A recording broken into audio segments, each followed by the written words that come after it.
Have you ever stood on a tiny sun-baked balcony or looked at that awkward, dusty strip of dirt between your driveway and the fence and thought, there is no way I could grow anything meaningful here?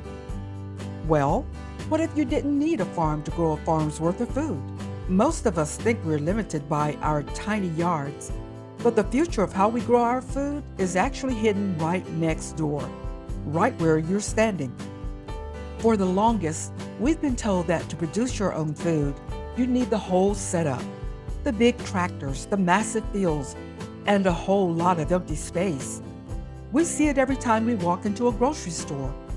Aisles of produce that have traveled hundreds of miles just to get to those shelves. But right now, something amazing is happening.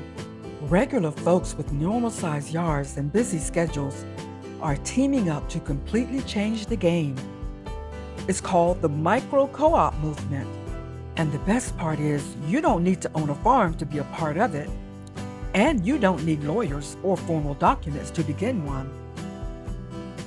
What is a micro co-op? Well, think of a micro co-op like a neighborhood team. Instead of every house buying their own expensive tiller or struggling to grow every single crop alone, neighbors are sharing. Picture 3 houses on your street, each playing to their strengths. One neighbor might have the perfect open patch for heavy hitters like sweet corn and pumpkins. Another specializes in delicate heirloom tomatoes in that one sunny nook. And that third neighbor might not have a yard at all, but they focus on growing a vertical berry patch that doesn't require a lot of space. Or they use their kitchen to process the harvest into gourmet sauces and jams for the whole team. This is where the magic happens. It's the power of the exchange. Handing over a basket of sun-warmed tomatoes and receiving a dozen fresh eggs or a couple of jars of homemade salsa in return.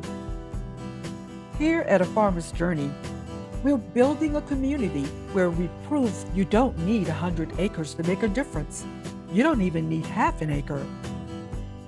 This is fantastic news because it means we have the power to feed our families no matter how much space we have.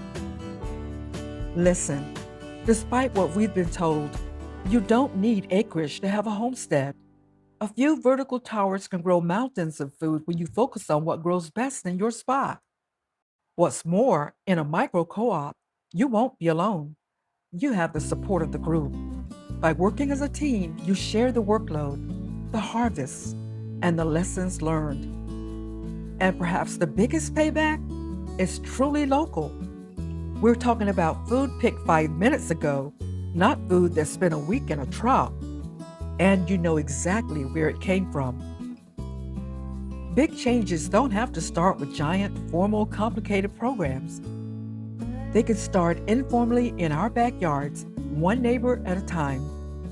Such a program would become extremely popular in neighborhoods, as many people are looking for that connection nowadays. So this week, I have a challenge for you. Take a walk down your block. Look at the yards. Who's got the sun? Who's got the space? Maybe it's time to lean over the fence or knock on the door and start a conversation. You might just be one neighbor away from your best harvest yet. I would love to know, are you already in a micro co-op? Or what do you think about the possibility of starting one on your block? Let's talk about it in the comments.